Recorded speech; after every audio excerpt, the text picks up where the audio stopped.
Hey guys, it's Karen, my review for Bumblebee. And what Bumblebee is essentially about is we center on the character of Charlie Watson. She is someone who she's living, in the 1980s, and she's kind of in a rough patch in her life. Her father has died, and she hasn't really been able to move on from it, and she's very much an outsider. She doesn't have the greatest relationship with her family, and basically on her 18th birthday, she is told that she can, finally get a car from her uncle. She goes to his, basically, he's a mechanic, and she goes to his garage, and there is this beetle there that is being sold. He doesn't know how it got there or really what happened to it, but she immediately draws a connection with this beetle who turns out to be Bumblebee, and the rest of the film is following this bond that they've created, and that's really all I'm gonna say. So, a lot of you are probably like, how did you see this movie? Well, if you guys didn't know, there was actually an advanced screening that came out. Got a chance to see it early, and, I actually was really excited for this film. I know, it's shocking, but this film just looked like the perfect breath of fresh air that we needed for the Transformers series. It looked really different. It had very different color palettes, but beyond that, it looked like it was going to be a much more different kind of story, and I was very interested in seeing how this film was going to turn out. And guys, I am so happy to say that Bumblebee doesn't disappoint. This is everything that I could have wanted in a Transformers movie, and finally gets this series back on track. And it just feels so great to say that. But we're just getting to right now, starting off with the cast. And I'll just say right now, really everyone here does a really great job. I was very impressed by the cast here. I thought everyone really was on their A game. And again, it's so drastically different from the other Transformers movies when a lot of them just felt like they were going through the motions. Everyone really does bring their all here, especially Hailee Steinfeld, who is, I mean, I've said it before, but she's one of my favorite young actresses working today. And this film, again, is a very good example of that. I mean, Charlie Watson on paper is a fairly generic character. This is a character we've seen a lot of times, but Steinfeld just pours her heart and soul into this role. You could feel the passion there. She finally has some sort of big sort of franchise character, and I really loved what we got with her. I thought she did a really great job here. She has some really great emotional scenes, but she also is a very likable character, and I just thought overall Steinfeld just did a really great job here. I really loved her work in this film, and once again just proved to show why I think she's one of the finest actresses working today. And then John Cena, I know a lot of people are going to be worried about his side of things because we know how the Transformers movies usually go with the military, and let me just say, this is nothing like that. Cena really does bring it in this role. Not only does he do a good job of playing this character that, is someone who is very, he's very dedicated to his job, and you see this is something that he really wants to do. You can also tell he's having a lot of fun in this role. He actually gets a lot of time to goof around, more than I was expecting, and I actually really enjoyed him here. I thought he did a really good job, and, yeah, so Cena really did surprise me as well here.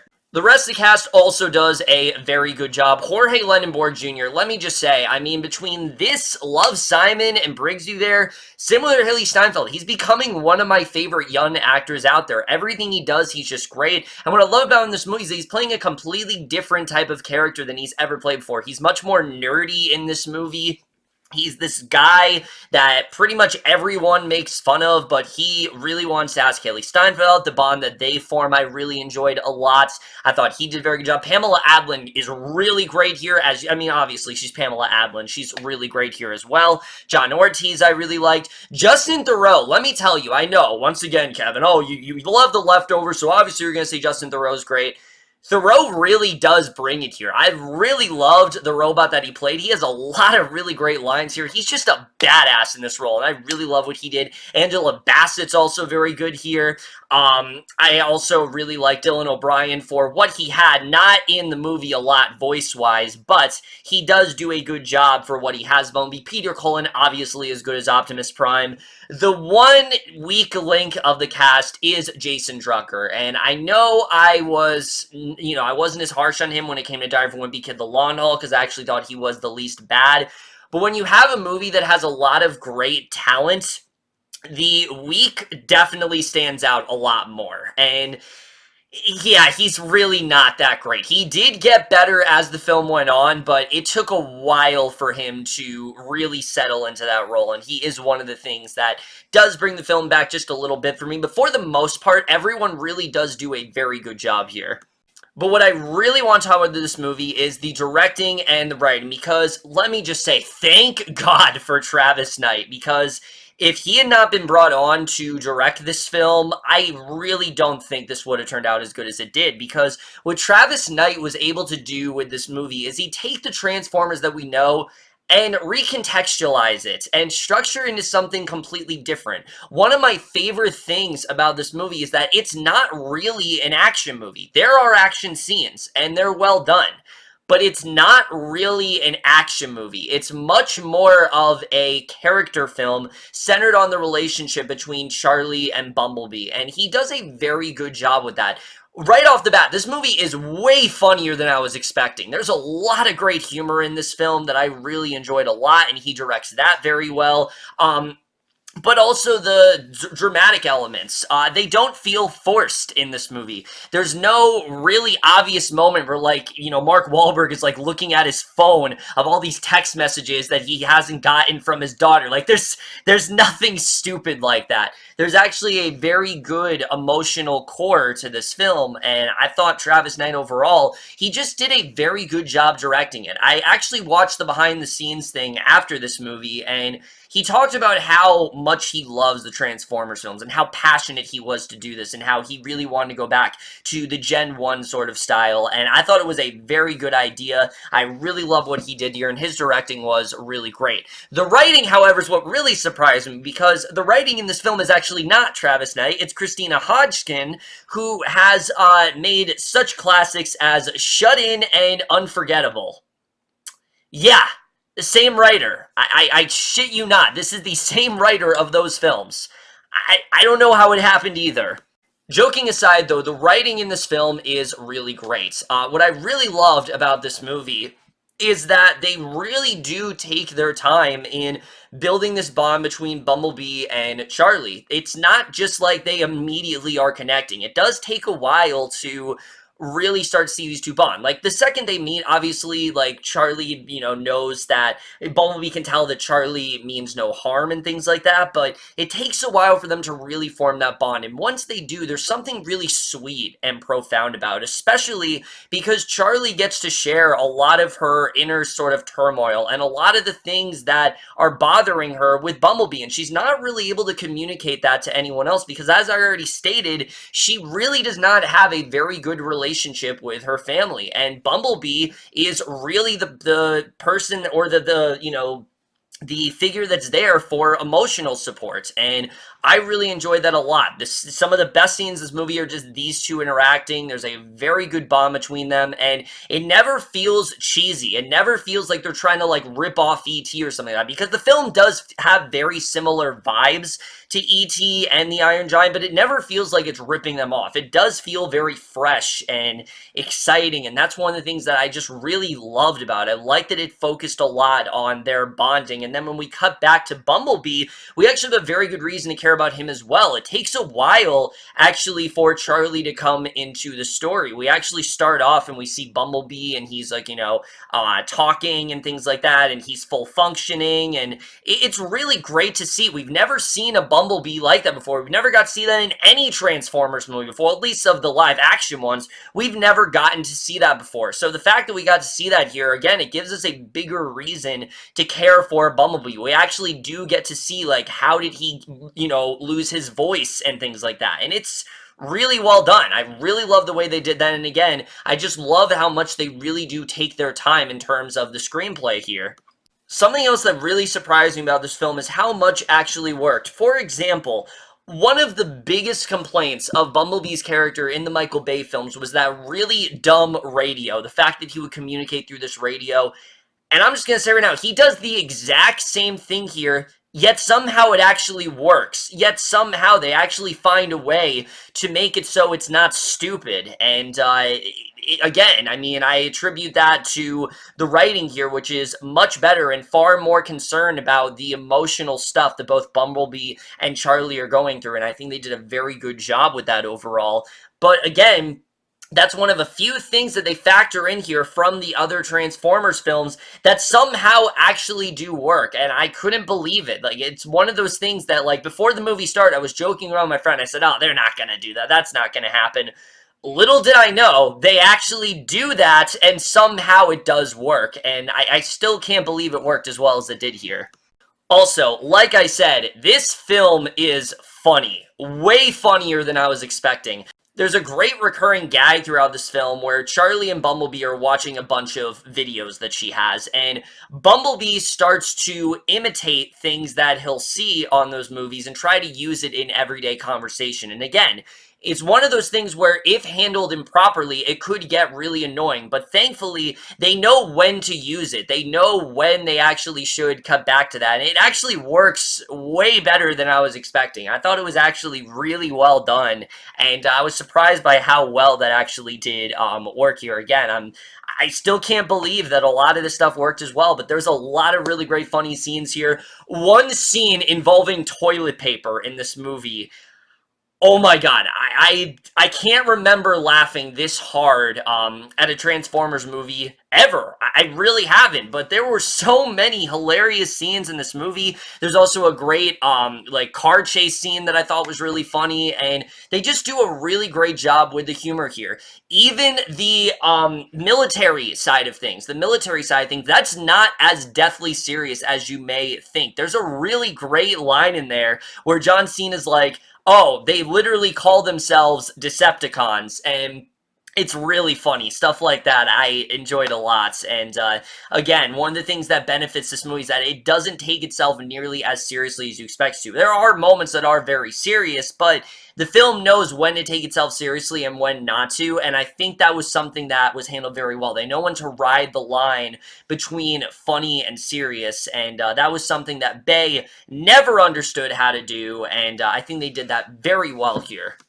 Also, for those who are wondering, we do get to see a lot more Transformers in this film, but that doesn't mean that the film has an over-reliance on them. You do see Optimus Prime in this movie, but he's used sparingly. He's not the star of this movie. You know, they wisely choose to focus on Bumblebee and Charlie, and I thought that was a very good choice because, you know, a lot of people complain that, oh, we weren't seeing enough Transformers, so you'd think, okay, maybe they're going to try to focus a lot more on them, and at first they do, but the movie's not about them. It's about Bumblebee, and they focus on him, you know, they focus on the two Decepticons, and that's really is their main focus, but the fact that we were able to get a lot more Transformers interaction was very well done, and I definitely enjoyed that a lot, but what impressed me more is, like I said, it's not trying to rely as much on them as I was expecting. And again, it seems like something that maybe they would try to use a lot more considering how much people complain. And I'm glad that they went with the story that they wanted to tell. And I think it really did work here.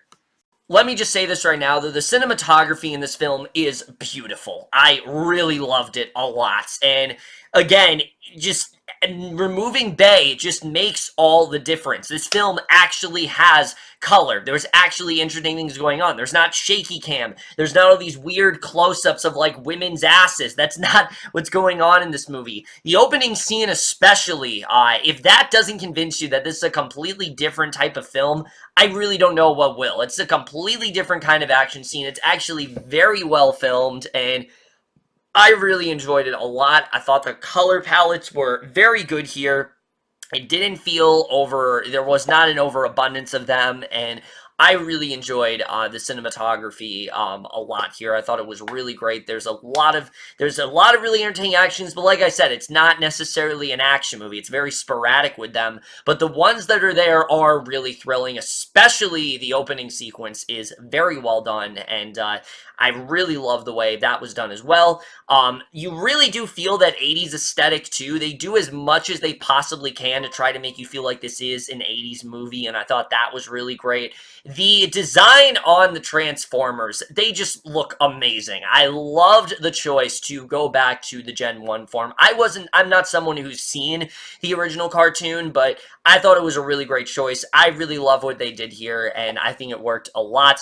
The score is also very good here. There's a lot of great 80s music, but the score in general is very well done, and again, it's not obnoxious. Like, it actually does work very well, and I enjoyed it a lot. And then the editing for this film, I will admit there are some scenes that do drag on here and there, but for the most part, I was into it. I thought it was definitely very well done overall.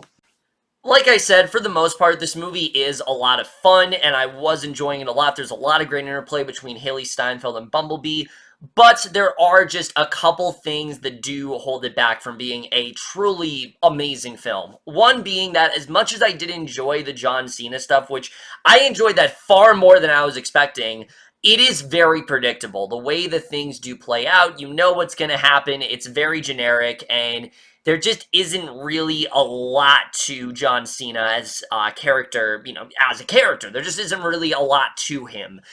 He is a guy, he works for Sector 7, he needs to take down Bumblebee and things like that, and that's kind of it. There's not really a ton more going on there, and I think there could have been maybe just a little bit more layers to him that I think would have made him an even better character than he was. I already talked about Jason Drucker and how I didn't really think he was all that great. He got better as the film got on, but for a while, he really was not doing it for me.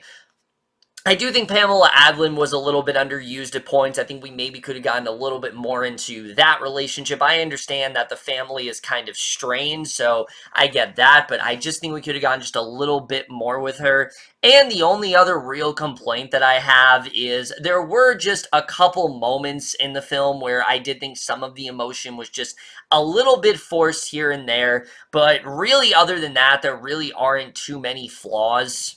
Overall, guys, Bumblebee is a really great film. This is a film that was so much more entertaining and had some really great character interplay and had some really great performances throughout it. It has really great action sequences. It has a really great emotional story going on. It's a much different type of Transformers film, and it really is something that I want to see from now on. I don't know if I necessarily need a Bumblebee 2, but if they want to do one-offs like this where they zero in on one character and kind of focus on their plight or whatever, I think it's a really cool idea. I'd love to see a solo Optimus Prime film, other Transformers whose names I can't make out right now because I'm not a huge Transformers fan, but I would love to see that. I think it's definitely working very well. I'd love to see Travis Knight direct more films. He definitely knows what he's doing here.